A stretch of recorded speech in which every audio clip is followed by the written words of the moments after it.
Perkenalkan, nama saya Lisda Rusmaida dengan nomor induk mahasiswa 85966675552. Video kali ini saya buat untuk memenuhi mata kuliah praktikum IPA di sekolah dasar, modul 1, makhluk hidup, kegiatan pembelajaran gerak pada tumbuhan yaitu Putri Malu. Bertujuan untuk mengamati gerak pada seismonasti, gerak pada niktinasi, dan gerak pada geotropisme negatif.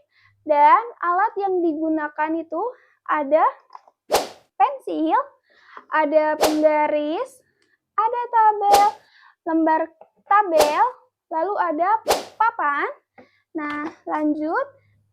Ada juga kardus kosong. Lanjut, ada 2 pot Putri Malu. Kita kasih gerakan halus, daun putri menunjukkan respon yang lambat, daun hanya sedikit menguncup, dan pada beberapa bagian bahkan ada yang tidak menguncup sama sekali.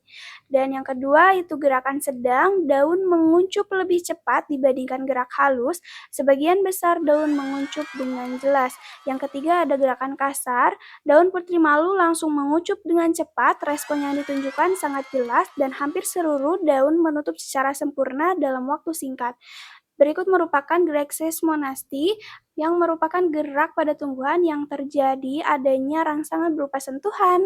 Oke, selanjutnya kita akan melakukan pengamatan tentang gerak niktinasi pada tumbuhan, khususnya pada taman-taman Putri Malu.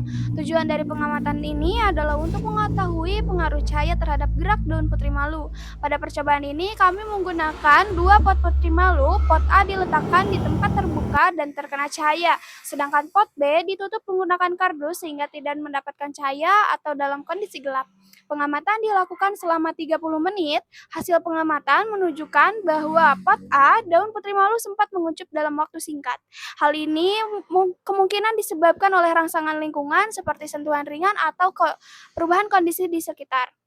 Namun, daun tersebut dengan cepat kembali terbuka karena tetap mendapatkan cahaya. Sementara itu, pada pot B ditutup oleh kardus dan tidak terkena cahaya, seluruh daun Putri Malu menguncup secara sempurna. Selama 30 menit pengamatan tidak ada daun yang kembali terbuka. Hal ini menunjukkan bahwa cahaya sangat berpengaruh terhadap gerak niktinasi pada tumbuhan. Dalam kondisi terang, daun cenderung membuka, sedangkan dalam kondisi gelap, daun akan menutup. Oke, yang terakhir itu ada geotropisme negatif. Pada percobaan ini menggunakan 2 pot. Pot A diletakkan dalam posisi tegak atau vertikal, sedangkan pot B diletakkan dalam posisi horizontal atau tertidur. Hasil pengamatan ini menunjukkan bahwa pot A, kacang hijau, tumbuh lurus ke atas. Hal ini menunjukkan bahwa batang mengalami geotropisme negatif, yaitu pertumbuhan yang berlawanan arah dengan gaya gravitasi bumi. Selain itu, pertumbuhan juga dipengaruhi oleh cahaya sehingga tanaman tumbuh menuju sumber cahayanya. Sementara itu, pada pot B yang diletakkan secara horizontal atau tertidur, pertumbuhan batang kacang hijau tampak sedikit melengkung. Awalnya batang mengikuti posisi pot, namun seiring waktu si batang itu membelok ke arah atas dan mengikuti arah datangnya cahaya. Hal ini menunjukkan adanya 2 respon sekaligus, yaitu geotropisme negatif melawan gravitasi dan fototropisme menuju cahaya. Oke, untuk kesimpulannya yaitu kacang hijau menunjukkan geotropisme negatif karena batangnya selalu berusaha tumbuh ke atas, baik dalam posisi vertikal maupun horizontal. Selain itu, cahaya juga memengaruhi arah pertumbuhan, sehingga batang cenderung melengkung menuju sumber cahaya. Oke, untuk videonya saya akhiri. Mohon maaf apabila ada kesalahan dalam melaksanakan pengamatan tersebut. Semoga bermanfaat. Terima kasih. Assalamualaikum warahmatullahi wabarakatuh.